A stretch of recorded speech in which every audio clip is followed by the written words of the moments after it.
que existiu um projeto na NASA de uma máquina que fazia a viagem do tempo.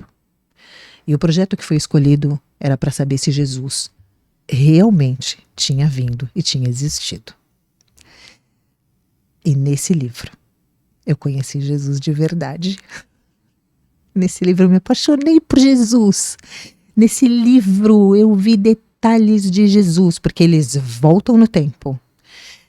O major, que é escolhido para a missão, e se preparam durante 6 anos para voltar, e eram alguém que não acreditava e não podia ser suscetível à fé. Quando se depara com Jesus pela primeira vez, ele está na casa de Lázaro, ele se apresenta como um viajante, e aí vem uma criança correndo e começa a anunciar: o mestre está chegando, o mestre está chegando, o mestre está chegando, e ele fala assim: Jesus vai chegar aqui, porque eles calculam, né, o tempo de volta. E aí de repente ele vê uma multidão e ele começa assim: como será que eu vou reconhecer esse Jesus? Como será que ele é? Será que ele é destacado dessa multidão? E de repente vem uma multidão de gente. Ele olha no meio da multidão e ele vê um homem. E quando ele olha para aquele homem, ele fala assim: aquele é Jesus. E aí Jesus chega. E quando Jesus chega, ele não consegue olhar nos olhos de Jesus. Ele se sente constrangido, né? E ele começa a ficar deslocado. E ele começa a dizer assim: mas eu preciso estar aqui, porque a missão está começando. E aí, de repente, depois do almoço, ele não entra na casa de Lázaro, ele estava ali como um viajante que aquela família recebeu, deu água, né, deu ali uma estadia, uma permanência durante um tempo, né, mas para seguir a sua viagem. Ele não era um hóspede, Jesus era um hóspede. E de repente, depois do almoço, eles vão para o jardim. E Jesus está brincando com as crianças e ele se senta numa pedra e fica observando Jesus lidar com as crianças, né? E ele tem um cajado, porque ele vai todo paramentado, ele vai com um cajado que tem um infravermelho, né, para verificar se Jesus era um homem biológico, né, como nós somos biológicos nesse ambiente. E ele diz que tem um momento que Jesus está de costas e ele vai apertar um sensor do cajado, e quando ele vai apertar, ele começa a tremer. E aí ele está próximo de apertar para escanear aquilo. Jesus olha para ele assim, vira. E ele desiste, e Jesus continua brincando com as crianças. E de repente Jesus está transpirando e ele está sentado lá na pedra. Jesus senta do lado dele, coloca a mão no ombro dele e diz assim: eu sei de que tempo você veio. E aquilo foi algo extraordinário. E eu li o livro, e volume 1, e volume 2, e volume 3. E aí eu falei assim: cara, eu quero Jesus, eu quero ele, eu quero encontrar com ele, eu quero ter experiência com ele. Ele sim, ele de verdade. Alexandre acorda de manhã, fala assim: eu tive um sonho. Que sonho? O leão do Mágico de Oz aparecia para mim e falava que eu tinha que seguir o caminho, porque o leão não tinha, parecia que era o medroso, mas na verdade ele foi o que mais teve força e tudo mais. E eu falei para ele assim: isso é um sinal. Vamos ficar atentos ao sinal. A voz vai dizer para a gente algo hoje. Como os nossos funcionários eram todos evangélicos, num período do dia: Cristiano, quando que tem culto na sua igreja? Hoje tem. Cristiano, nós podemos ir lá? Sim, claro. Acho que naquele dia ele falou: deu graças a Deus, eles vão. E quando a gente chegou lá, né, uma igreja muito, muito livre, sem religiosidade, sem padrões, sem doutrinas, né? Tinha um adorador lá no altar tocando, e eu gostei daquela maneira, né? Gostei de como as pessoas estavam assim felizes ali. E aí ele terminou de tocar, e Alexandre para mim assim: será que ele é o pastor? Porque ele não está vestido de gravata, não está vestido de paletó, nada disso. Eu falei: sei lá, eu acho que aqui tá bom, né? Mesmo que o pastor não esteja aí, aqui tá legal, né? E aí o rapaz vira de costas para encaixar o violão no pedestal lá, no suporte. E quando ele vira de costas, tem um leão na camiseta dele estampado. Eu falei: a voz deu o sinal, nós temos que ficar aqui. A voz vai falar com a gente aqui. começou a nossa jornada. Eita, é tremendo, hein? E é tremendo que você começou a ter experiência com Deus na área mais difícil. Assim, que tem alguns que demoram mais, que é na questão do dinheiro, que alguns questionam, de dar dinheiro, dar dízimo. E Deus foi tocando na área mais difícil, que nós vamos até se aprofundar nisso sobre oferta. Mas como você começou ali a crescer junto com o apóstolo Alexandre, só para quem não assistiu, ela casou com o apóstolo Alexandre Alves, esse homem abençoado, e ele participou do podcast 122. Ali ele conta ali da unção do leão, dessa igreja ali que tinha a unção da águia. Você tem que assistir 122. Vai lá, põe lá no podcast 122, vai na playlist ou põe aí, né, na pesquisa do YouTube, podcast 122 com o apóstolo Alexandre Alves. E dessa jornada ali de ficar na igreja, de começar a ter experiência com Deus, até o chamado, foi rápido? Chamado muito, ministerial, muito. Pastoral, depois apóstolo?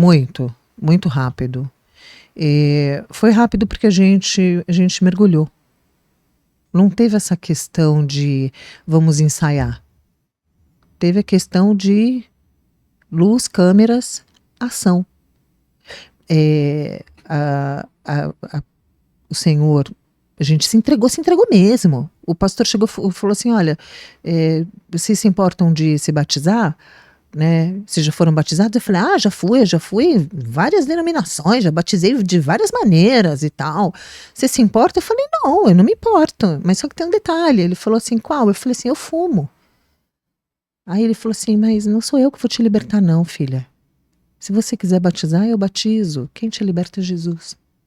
Eu falei, eu acredito nele. Eu falei, então você quer batizar? Eu falei, quero. Ele falou, essa já é mais uma maneira dos inimigos não terem acesso a você. Eu falei, eu quero. Tá bom. E na semana seguinte eu pedi uma estratégia para voz, que eu já sabia que chamava Espírito Santo. Eu falei, me dá uma estratégia, porque eu quero parar de fumar. Eu fumava, eu já tinha tentado muitas vezes parar de fumar. Eu não suportava o cheiro de cigarro. Era uma pessoa neurótica. Eu fumava um cigarro, era um cigarro, eu escovava os dentes, passava álcool, quase que tomava banho. Era um negócio louco, assim. Era um cárcere. E o Espírito Santo disse assim pra mim, o que é o cigarro pra você? Eu falei, o cigarro, ele é um relacionamento. Ele falou assim, como que você encerra um relacionamento? Eu disse, aos poucos. Ele falou, então encerra aos poucos. E aí, em uma semana, a caixinha, o maço de cigarro, que eu fumava 3 por dia, quando chegou no domingo, depois do culto, eu fui para casa, tinham 2 cigarros. Aí eu falei assim, esse daqui é o último do dia, mas vai sobrar um para amanhã. Aí o Espírito Santo falou assim para mim, minha filha, você escolhe, se você quiser mais uma semana para ter certeza, e para se sentir mais firme, para deixar esse relacionamento, eu tô com você. Mas se você quiser fumar esses 2 cigarros hoje e experimentar como pode ser amanhã, eu também tô com você. E aí quando foi na segunda-feira, eu acordei sem uma caixinha de cigarro. E eu tô até hoje. E um dos funcionários que estava com a gente na loja, ele falava assim, Úrsula, toda vez que você sentir vontade de fumar, você fala assim, tá repreendido em nome de Jesus. Aí eu falava assim, por quê? Aí ele falava assim, porque os demônios, eles vão ficar tentando fazer você fumar de novo. E aí, se você fizer isso, eles vão sair. Aí, então toda vez que eu sentir, eu posso falar? Pode. Eu posso falar? Tu pode falar, você pode até gritar, Úrsula, não importa os outros, importa você e o Espírito Santo. Eu falei, tá bom. E aí tem uma avenida em Niterói, que é uma avenida comercial, se chama Hernani do Amaral Peixoto. E às vezes e os bancos ficam ali. A gente saía para fazer depósito da empresa. E aí eu tava assim andando com o Alexandre e de repente falava, tá repreendido em nome de Jesus. Aí o Alexandre falava, o que é isso, Úrsula, tá louca? Eu falava, não, eu tô repreendendo o demônio, porque assim minha vontade de fumar vai passar. Você sabe que hoje é como se eu nunca tivesse fumado? Até uma pessoa que pode passar fumando, nem o cheiro não me incomoda, é como se eu nunca tivesse fumado. Repreendeu em nome de Jesus. E aí a gente mergulhou, sabe, apóstolo? Conta aí até o seu batismo com o Espírito Santo, como foi? Conto. Foi assim. Alexandre é um homem muito intenso, muito. Tudo que ele quer muito, ele quer demais. É assim. E não é por pouco tempo, não. É no stop, é sempre. sabe? Ele é assim mesmo, é dele, é da natureza dele. E eu também sou assim, mas não tanto quanto ele. Mas enfim, né? Acho que porque eu tenho muitas outras coisas também, né, pra lidar, né? Eu acho que o universo feminino, ele é muito fragmentado. Então, exige de nós muitas performances. E aí, o Alexandre falou assim, não, porque agora que a gente se batizou, né? E aí, 15 dias depois, eu já não estava mais fumando, né? E aí, o pastor falou assim, olha, o que vocês acham de casar? Aí eu por dentro assim, tipo, era o que eu queria, mas tinha que manter, né, aquela pose. Aí eu falei assim, olha, por mim tudo bem, pastor, mas acho melhor perguntar para Alexandre. Aí, o que você acha, Alexandre? Não, por mim tudo bem, então eu vou casar vocês. Pode, vai lá, lança os proclames, volta aqui, me dá o papel que eu vou casar vocês. E assim foi. Um mês depois eu estava casada. Ok? Aí, Alexandre assim, não, porque agora a gente tem que ser batizado com fogo. Aí eu falei, que história é essa de batizar com fogo?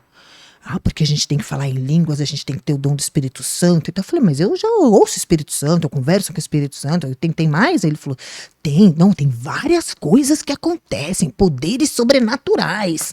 A irmã da intercessão abriu a Bíblia pra mim e falou assim, olha, tá vendo aqui, ó, principados e potestades. Eu falei, o que é isso? Ela falou, aí ela leu. Eu falei, isso existe? Ela falou, existe. Eu falei, tem como vencer isso? Ela falou, tem. Aí eu falei, agora eu tô interessada. Eu já não sabia, mas a batalha já, né, a batalha espiritual já estava no nosso ministério, no nosso DNA espiritual. Aí Alexandre, vamos para uma vigília. Eu falei, o que vai ter nessa vigília? Ele falou, a gente está buscando o dom, o poder do batismo com fogo.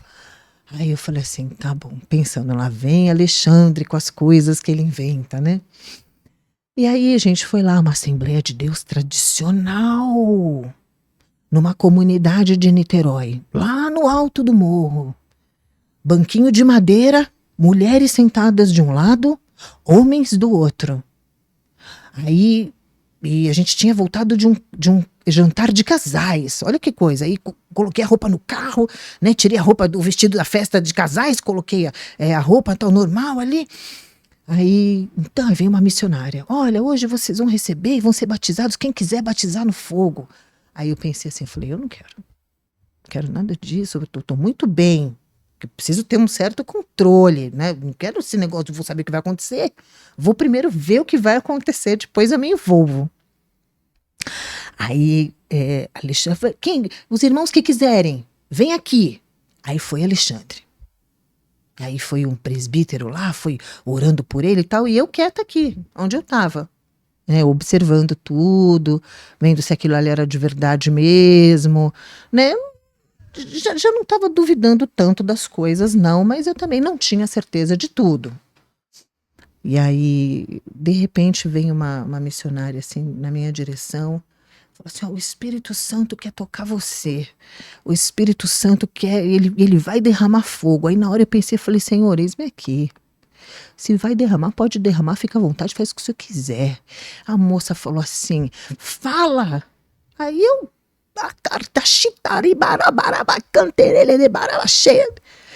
Alexandre olhou assim e falou, eu que queria, eu ainda não fui. Ela já tá falando em línguas. Ela que não tava nem tanto querendo.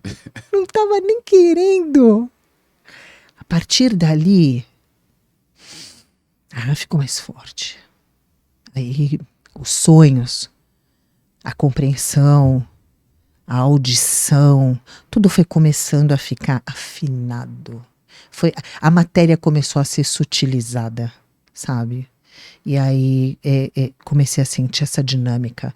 Mas aí vem aquela questão do oferta tudo. O que é o ofertar tudo? Ofertar tudo é ofertar você. O que você acreditou, o que você quer, seus sonhos. Dinheiro? Dinheiro é pouco. Se você for fiel no pouco, pouco é o dinheiro. Dinheiro para Deus não é nada. Então as pessoas se prendem a pouco. E o Senhor falou assim, a partir de agora, eu quero vocês para a obra. E isso não tinha ainda nem um ano. Como assim para a obra, Alexandre? Eu quero tudo, como eu disse. Ele é muito intenso. Eu quero tudo. Estávamos numa igreja de formação de batalha espiritual. E o Jesus, que era conhecido nessa igreja, era Yeshua, era as raízes de Jesus, era a igreja primitiva. Então eu já me converti na batalha espiritual com a direção da igreja primitiva, entendendo que é festa bíblica, entendendo. Então, para mim não foi difícil, eu não precisei derrubar a estrutura para construir estrutura. Eu simplesmente fui entendendo que eu estava vivendo o que realmente estava escrito na Bíblia. Começou o nosso discipulado com esses pastores, começamos então a nos preparar, eu vou dizer teologicamente, mas mais para título das pessoas que estão nos ouvindo compreenderem, né? Mas eu quero dizer no conteúdo mesmo, de denso, de palavra, de revelação, de tudo isso, nos formamos libertadores com o ministério da apóstola Neuza Tioca, e com toda a equipe dela naquela época, né? A Lilian Latorraca, o Milton Azevedo, pessoas de peso, sabe? Pessoas muito sérias. E o Senhor falou assim, agora a empresa para vocês acabou. Nessa época nós tínhamos 3 empresas, uma em Niterói, uma na região metropolitana que é São Gonçalo e outra no centro do Rio de Janeiro. A partir de agora eu quero que vocês deixem tudo. E assim, a gente vai viver do quê? Deixem tudo e confiem em mim. Esse é o tudo. Isso? Não. Porque eu não tinha uma vida estável, né? Tinha 3 empresas. Você tinha, na verdade, sabe, apóstolo, a gente que está no evangelho não tem estabilidade. Não existe estabilidade para quem faz a obra, porque uma hora você está aqui, outra hora você está lá. Paulo diz assim, ó, eu sei viver no pouco e eu sei viver no muito. Viver no pouco, como eu disse, as pessoas se apegam ao dinheiro, e oferta e propósito e sacrifício é maior do que isso. Viver no muito dá mais trabalho. Sabe por quê? Porque quando a gente não tem dinheiro, a gente faz o que Deus quer, rapidinho. Deus fala assim, levanta e vai na casa do irmão, você vai.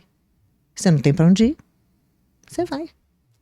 Agora, quando você tem uma BM, quando você tem um Audi, quando você tem empresas, quando você tem viagens, Deus fala assim para você, vai na casa do irmão. Aí você fala, poxa, mas eu tenho tantas coisas para resolver. Então o que é mais difícil? Ter pouco ou ter muito?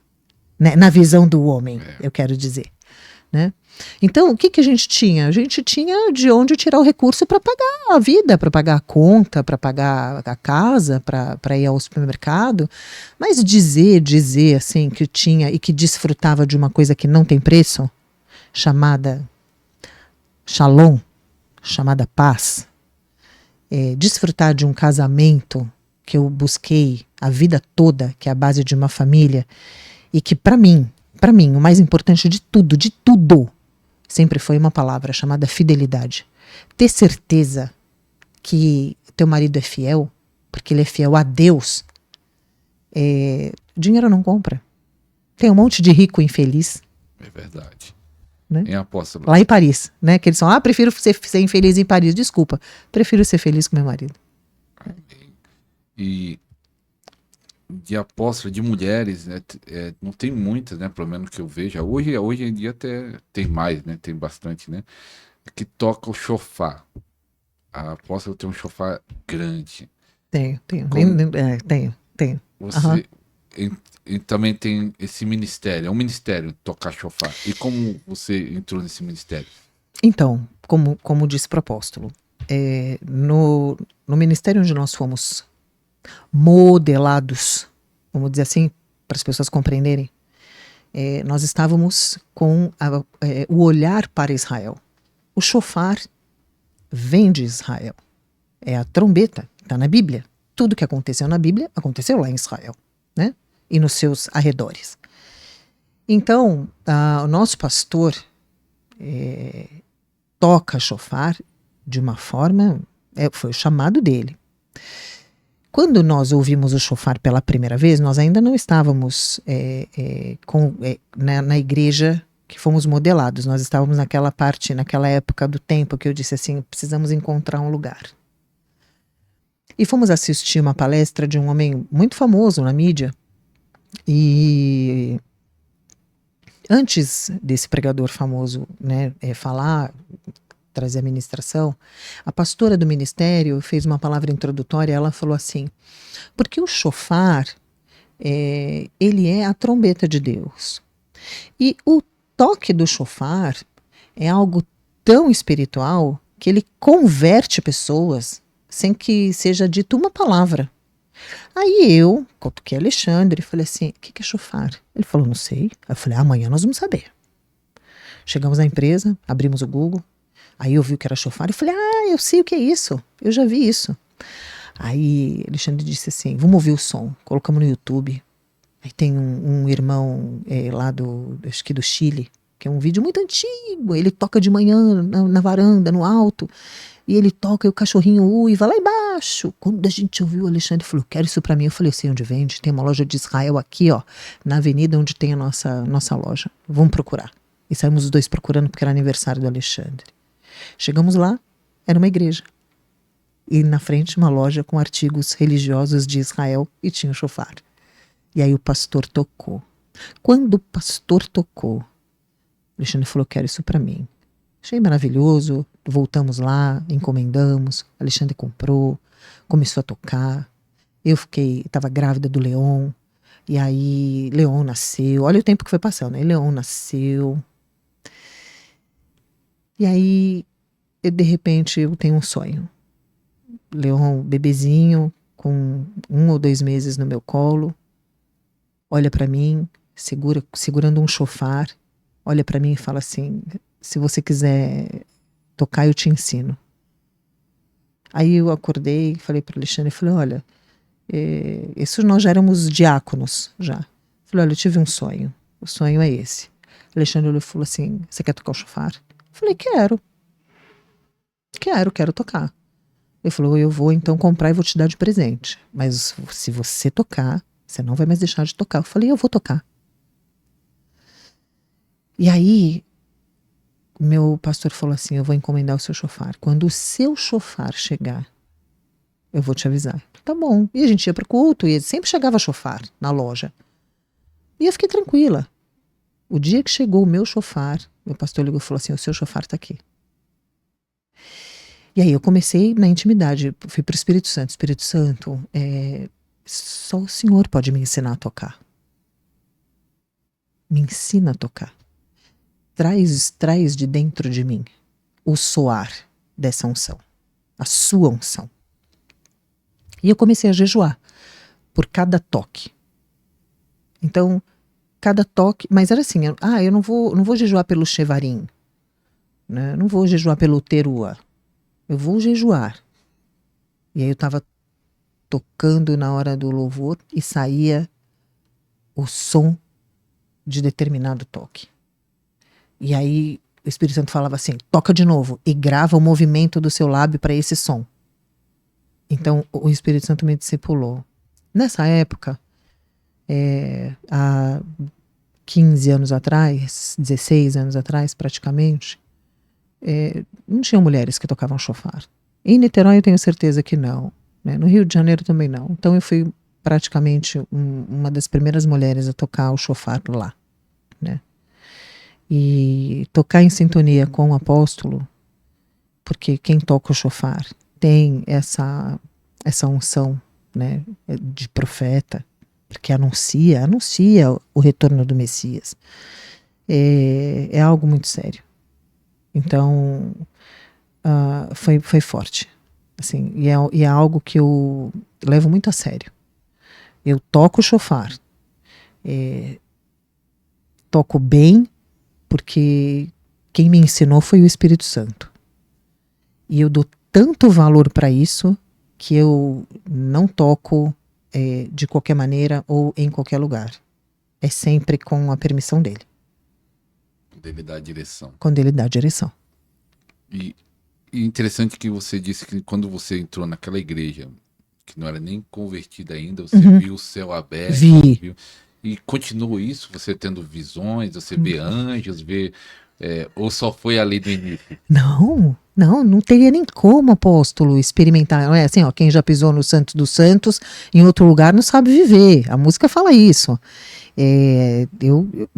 Essa é a minha afinidade com o apóstolo, da direção aonde eu quero mais, entendeu? Aonde eu sou intensa aí. Então a minha busca, a minha dedicação, o meu esmero, ela não, as pessoas não veem. Ela está direcionada nessa área. Sim, eu desejei e trabalho, quando eu digo trabalho, no sentido de me dedico a isso, a uma vida espiritual, a uma vida real. Como que você consegue? Buscando lucidez, buscando estar acordada. Como é estar acordada? É estar com os meus ouvidos afinados, porque eu recebo comando, eu tenho um Senhor. Sabe o que acontece? As pessoas dizem assim, eu tenho um Senhor. Muitos dizem, de várias religiões dizem isso, eu tenho um Senhor. Mas, quando vai comprar uma casa, compra a casa que escolheu. Quando vai namorar, namora o namorado ou a namorada que escolheu. Não consulta o Senhor. O que nós precisamos como igreja? Buscar, reivindicar dentro de nós. É o seguinte, se eu entendo, a lucidez, se eu entendo que eu declaro que tenho um Senhor, preciso me alinhar na atitude de quem faz isso. Muito bem. Como um escravo na Bíblia agia quando tinha um senhor. Ele dizia, Senhor, posso ir ao mercado? Senhor, posso comprar uma muda de roupas? Senhor, posso guardar dinheiro? Senhor, posso me casar? Não era assim? Eu faço isso. Então, aonde que eu me dedico nisso? E quando eu digo Senhor, é Senhor mesmo. Porque se eu entendo que Ele é o meu Senhor, Espírito Santo, que é o meu discipulador, queremos agradar o nosso Mestre Jesus. O que vamos fazer hoje? Hoje eu vou lavar roupa? Nossa, mas lavar roupa? Pô, sim, eu sou dona de casa também. Sou esposa, eu sou mãe. Toda a dinâmica da minha casa, toda a dinâmica do nosso ministério, toda a dinâmica espiritual que eu tenho com o meu grupo de intercessoras master é direcionada pelo meu Senhor. Não foi isso que Jesus se agradou quando o centurião romano disse? Porque tu és um homem de autoridade. Se tu disseres, né, vá, eles vão? Se disseres vem, eles vêm. Se disseres faça, eles façam. E aí ele diz para Jesus, portanto, você não precisa nem ir na minha casa. Se você disser, está curado? Está curado. Aí Jesus falou o quê? Nunca vi tamanha fé. Então eu trabalho minha fé. Essa é a minha busca. O que acontece? Muitas vezes eu estou lá, eu pego minha Bíblia, pego meu caderninho de anotação, pego o meu livro de salmos em hebraico, e aí eu falo assim, gente, eu preciso resolver algo. Vamos fazer uma conferência? Espírito Santo, por favor, se assente. Senhor Jesus, faço muito gosto que o Senhor esteja conosco aqui. Sua presença para mim é uma honra. Então, por favor, se assente no seu trono. O seu trono está, a minha vida está debaixo do seu trono. Meu anjo de guarda pessoal, que se apresentou para mim. Conto sobre isso já na sequência. Por favor, você é fundamental aqui para que tome nota dos arquivos que estarão registrados na eternidade, porque nós precisamos fazer uma conferência. Só que eu faço isso em pensamento. Eu não preciso ficar declarando. Eu estava sentada ali, eu estava conversando, com os três. O que vocês desejam que eu faça? O que vocês desejam que eu fale? Eu estou aqui à disposição de vocês. Eu sou serva.